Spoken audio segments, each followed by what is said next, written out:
was very frustrated because Mario was getting killed every time he played. He started thinking, what can I do about it? Then he got an idea. He thought of applying AI techniques to make an agent for Mario that will complete the stage without dying. Let us analyze the game now. The goal is to reach the end of the frame since we do not know what is there beyond the right boundary of the screen. The agent needs to find the optimum path to reach the right boundary as soon as possible. One thing to be noted is that the environment keeps changing with the continuous change in the position of the enemies. There are 25 frames per second and hence we have 40 milliseconds to decide each move. The frame is divided into a 22 x 22 grid and all obstacles can be marked as shown here. A node is defined by the entire world state at a given moment in time, mainly characterized through Mario's position, speed, and state. Heuristic function. It is a simulated value of time required to reach the right border of the window. The quickest solution to get to the goal would then be to move as fast as possible and taking the required time as a heuristic. Now let us consider a node. These are the actions that can be taken on the current node. Since the heuristic value of right plus speed node is the least, that would be considered. But then there is an enemy and hence it would choose right plus speed plus jump. Now the same would be done with a new node to find the next state. Now let us see how an agent based on A-star search algorithm will work in a Mario world.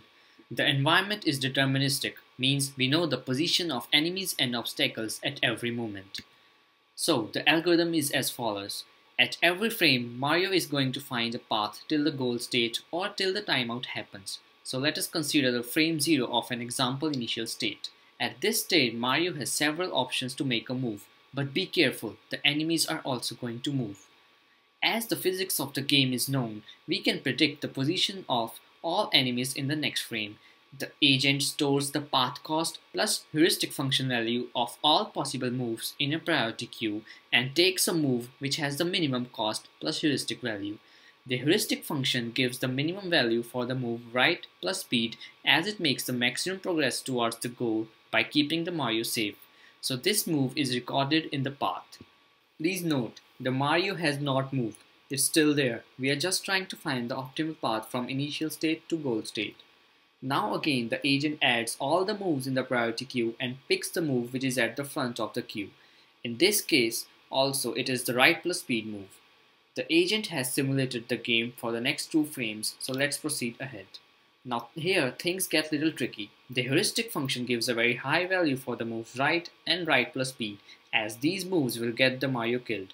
So these moves get pushed deep beneath the priority queue. The heuristic function gives the least value for the move right plus speed plus jump. So this move is taken. The next move taken is also right plus speed. But look carefully how the future position of Mario is predicted by the physics of the game. Here, the 3 moves get pushed deep in the priority queue as they will collide the Mario with the obstacles. And the move that is taken is right plus jump. Again, the future position of Mario is governed by the gravity or the physics of the game. The agent keeps on pushing the path cost plus heuristic function value for each move in the future frames and picks the best move from the front of the priority queue.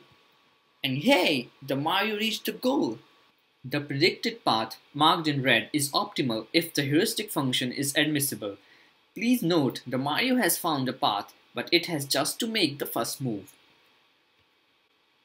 When the Mario makes its first move, the environment changes. As you can see, a Flappy Bird just entered the Mario world and it has a weird but deterministic trajectory. Now the Mario has to find the optimal path to the goal again. So after every frame, the Mario finds an optimal path or the best path if the timeout happens. It seems a lot of work to do for each frame, but the Mario world is not huge. It's just a 22 by 22 matrix. For the past several years, game-related competition called Infinite Mario AI has been organized in conjunction with international conferences on artificial intelligence for games. In 2009, Robin Baumgarten made use of the A-star algorithm and won the competition for having the best Mario player played by a computer. This is the actual video of his work. According to our understanding, simple path-finding algorithms like A-star algorithm are useful in games which are deterministic and where physics is known, but otherwise we will have to make use of advanced techniques. From a game development perspective, it would be valuable to be able to create controllers that play in the style of particular human players. This could be used both to guide players when they get stuck and to test new game levels and features as part of an algorithm to fine-tune or create content for a platform game.